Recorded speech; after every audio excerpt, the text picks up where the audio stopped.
السلام علیکم ورحمۃ اللہ وبرکاتہ۔ تمام تعریف اللہ کے لیے جو رب ہے عالمین کا، خالق و مالک ہے کائنات سارے جہان کا۔ اللہ تعالیٰ کی تعریف کے بعد درود ہو جناب حضرت محمد مصطفیٰ صلی اللہ تعالی علیہ وسلم اور آپ کی آل پر، جن کا مرتبہ، عظمت و شان اتنی اعلیٰ اور بالا ہے کہ آپ نبیوں کے بھی نبی ہیں اور رسولوں کے بھی رسول، شاہوں کے تاج، تاجداروں کے بھی تاجدار، کشتی ملت کے کھیونہار، سب سے انوکھے اور سب سے نرالے حضرت عبداللہ کی آنکھوں کے تارے اور عام نبی کے راج دلارے، جن کا نام گرامی جناب محمد الرسول اللہ صلی اللہ تعالی علیہ وسلم، جو 14ویں کے چاند سے بھی زیادہ روشن اور اللہ کے بعد سب سے افضل و اعلیٰ، آپ کی مقدس بارگاہ میں باادب، محبت و خلوص کے ساتھ درود و سلام کا ہدیہ پیش کریں اور پڑھیں اللہم صلی علی سیدنا و شفیعنا و نبینا و حبیبنا و مولانا محمد و بارک وسلم صلاۃ و سلام علیک یا رسول اللہ، الصلاۃ والسلام علیک یا حبیب اللہ،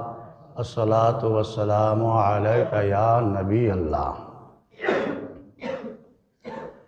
محترم بزرگوں اور دوستوں، پیارے اسلامی بھائیوں، جس آیت پاک کی ہم نے تلاوت کی ہے، سورہ آل عمران اور پارہ نمبر 4 آیت نمبر 110 ہے۔ اللہ نے اس آیت میں فرمایا، یعنی قرآن میں یہ کہا جا رہا ہے کہ اے ایمان والو، تم بہترین امت ہو، کیونکہ تم نیکیوں کا حکم جاری کرتے ہو اور برائیوں سے روکتے ہو۔ پیارے اسلامی بھائیوں، ذرا ان الفاظوں پر غور کرو۔ اللہ رؤوف الرحیم نے ہم سب کو بہترین امت کا خطاب عطا فرمایا۔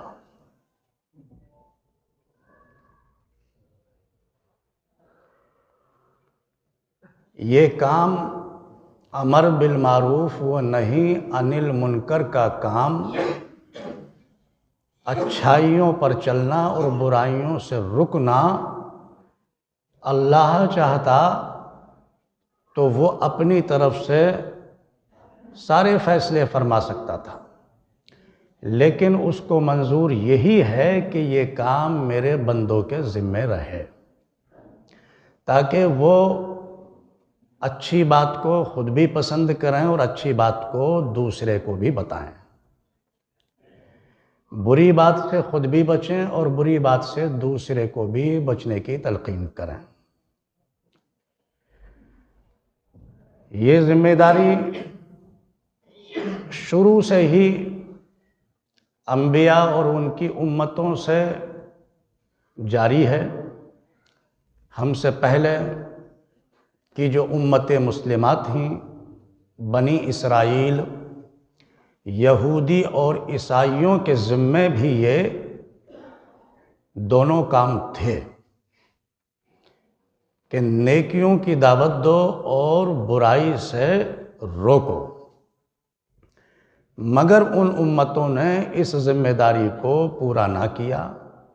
اور یہ کام وہ نہ کر سکے، تو پروردگار عالم نے ان کو معزول کر کے ہمیں اس منصب پر فائز فرمایا، اور یہ اب ہمارے ذمہ یہ کام ہے کہ ہم نیکیوں کی دعوت دیں اور برائی سے روکیں۔ اور اس بات کو یاد رکھیں کہ اگر ہم نے بھی ان دونوں ذمہ داریوں سے منہ موڑا، غفلت برتی، تو جس طرح سے رب العالمین نے پہلی امتوں کو معزول کر دیا اور اس پر ہمیں فائز فرمایا، اگر ہماری غفلت اسی طرح سے رہی اور ہم نے بھی ان دونوں ذمہ داریوں سے منہ موڑ لیا، تو اللہ رب العالمین ہمیں بھی معزول کر کے یہ کام کسی اور سے لے سکتا ہے۔ تو معلوم یہ ہوا کہ یہ اللہ کا حکم ہے کہ ہم نیکیوں کی دعوت دیں اور برائی سے روکیں، لیکن اس کا طریقہ کیا ہونا چاہیے اور کیسے ہم ان دونوں ذمہ داریوں کو کریں؟ تو میرے بھائیوں، سب سے پہلے ہم خود نیک بنیں، متقی بنیں۔ اور متقی اس بات کو نہیں کہا جاتا کہ تم جبہ قبہ پہن لو، اچھا لباس مولوی جیسا پہن لو، عبادت بھی کرو اور تہجد بھی پڑھو۔ ان تمام چیزوں سے انسان متقی نہیں کہلاتا، نہیں بنتا، جب تک کہ اپنے اندر برائیوں کو چھوڑ نہ دو، ان کو ختم نہ کر دو۔ ہم نماز بھی پڑھ رہے ہیں لیکن اپنی زبان سے دوسروں کو تکلیفیں پہنچا رہے ہیں۔ ہم نماز بھی پڑھ رہے ہیں، دوسروں کے حقوق کھا رہے ہیں۔ ہم نماز بھی پڑھ رہے ہیں، خود کو متقی ثابت کر رہے ہیں، لیکن دوسروں کی عزت سے کھلواڑ کر رہے ہیں۔ تو جب تک انسان اپنے اندر سے برائیوں کو ختم نہیں کر دیتا، وہ چاہے جتنی نمازیں پڑھ لے یا اپنا لباس فرشتوں جیسا بنا لے، وہ متقی نہیں بن سکتا۔ متقی اسی وقت، پرہیزگار اسی وقت کہلائے گا، نیک اسی وقت مانا جاتا ہے اور وہ بنتا ہے کہ جب انسان اپنے اندر سے برائیوں کا خاتمہ کر دے اور خود نیک بن جائے، اور پھر خود نیک بن کر، متقی بن کر دوسروں کو بھی نیکی کی دعوت دے، بری باتوں سے خود بھی رک جائے اور پھر دوسروں کو بھی بری باتوں سے روکے۔ میں آپ کو ایک مثال بتاؤں۔ ایک عورت مولوی صاحب کے پاس اپنے بچے کو لے کر آئی، یہ سمجھتے ہوئے کہ مولوی صاحب یا تو کچھ پڑھ کے پھونک دیں گے یا کوئی دوا جانتے ہوں گے، تو جو اس کی عادت ہے اس میں تبدیلی آ جائے گی۔ اس نے آ کر کے کہا کہ مولوی صاحب میرا بچہ گڑ بہت زیادہ کھاتا ہے، لہٰذا کچھ علاج کریں، کچھ بتائیں یا اس سے منع کریں کہ یہ گڑ کھانا چھوڑ دے۔ مولوی صاحب نے کہا کہ بی بی تم کل آنا میرے پاس، ضرورت مند پیاسا کیا نہیں کرتا، خواہ کتنی ہی دور پانی کیوں نہ ملے، پیاسا ہے تو اس پانی کو حاصل کرتا ہی ہے۔ ٹھیک ہے جی مولوی صاحب، میں کل آتی ہوں۔ وہ عورت کل آئی اپنے بچے کو لے کر اور آ کر کے کہا کہ مولوی صاحب میں حاضر ہوں، کل بھی آئی تھی اور آج آپ کے کہنے کے مطابق آج آپ کے پاس آ گئی ہوں۔ معاملہ یہ ہے کہ میرا بچہ گڑ بہت زیادہ کھاتا ہے، لہٰذا کچھ ایسا فرمائیں جو یہ گڑ کھانا چھوڑ دے۔ تو مولوی صاحب نے اس بچے سے کہا کہ بیٹا گڑ زیادہ مت کھایا کرو،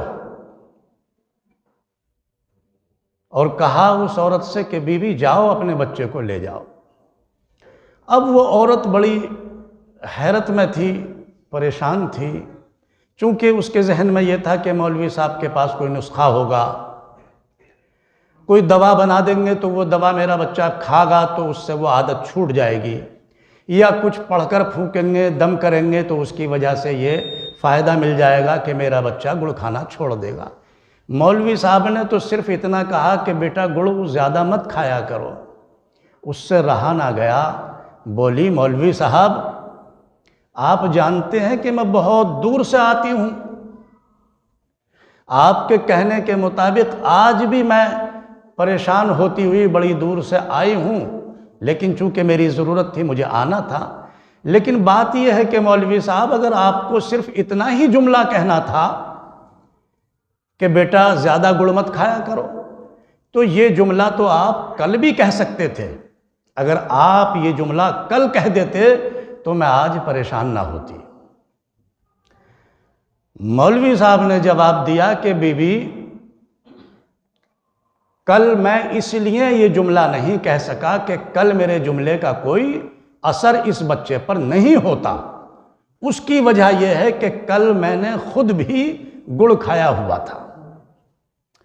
آج میں نے گڑ چھوڑ دیا، آج گڑ نہیں کھایا، تو جب بچے سے میں نے کہا ہے انشاءاللہ میری اس بات کا بچے پر اثر ہوگا۔ معلوم یہ ہوا کہ آج جو ہماری محنتوں کا رزلٹ ہمارے سامنے نہیں آتا، اس کی وجہ یہ ہے کہ ہم پہلے خود نہیں سدھرتے۔ قرآن فرماتا ہے لما تقولون ما لا تفعلون، سورہ صف اور پارہ نمبر 28 آیت نمبر 2، لما تقولون ما لا تفعلون، تم ایسی بات کیوں کہتے ہو جسے تم خود نہیں کرتے؟ تو جو آج ہمارے سامنے یہ بات ہے کہ ہماری محنتوں کا رزلٹ ہمیں نہیں ملتا، اس کی ایک خاص وجہ یہ بھی ہے کہ ہم خود پہلے نہیں سدھر رہے اور دوسروں کو سدھارنے کی کوشش کرتے ہیں۔ ہم اپنے گھر میں لگی ہوئی آگ کو نہیں بجھاتے اور دوسرے کے گھر آگ بجھانے کے لیے پہنچ رہے ہیں۔ یہ فطرت کا تقاضا ہے کہ اگر پڑوس میں آگ لگی ہو اور میرے گھر میں بھی آگ لگی ہو تو انسان فطرت کے مطابق اپنے گھر کی آگ پہلے بجھاتا ہے۔ تو میرے بھائیوں، تبلیغ کرنا یہ انبیاء کا کام رہا ہے، اور انبیاء کے بعد امتوں کی ذمہ داری ہوا کرتی ہے۔ تو اس کام کو، تبلیغ کو کرنے کا یہ طریقہ ہے کہ پہلے ہم بری باتوں سے رکیں، گناہوں سے باز آئیں، اپنے اندر اخلاق پیدا کریں، اچھا بن جائیں، جب دوسروں کو نیکیوں کی تلقین کریں۔ جب اس حالت میں یعنی آپ خود پاک و صاف ہو کر اور اپنے دل و دماغ کو برے خیالات سے صاف کرنے کے بعد، فرقہ پروری سے بالکل صاف ہو جانے کے بعد، دل و دماغ میں، ذہنوں میں یہ بات نہ رہے کہ مسلمانوں میں کتنی جماعتیں ہیں، کتنے فرقے ہیں، ان تمام چیزوں سے آزاد ہو کر صرف یہ اپنے دماغ میں بسائے کہ یہ اللہ کا حکم ہے اور یہ ہماری ذمہ داری ہے کہ ہم خود بھی نیک بنیں اور نیکیوں کی دعوت دیں، برائی سے رکیں اور دوسروں کو بھی برائی سے روکیں۔ تو جب اس طرح سے کام کرے گا انسان تو ان باتوں کا پھر لوگوں پر اثر بھی ہوگا۔ تو تبلیغ کرنے کا یہ طریقہ ہے۔ دوسرے، اس کا حلقہ کیا ہے کہ کہاں تبلیغ کی جائے؟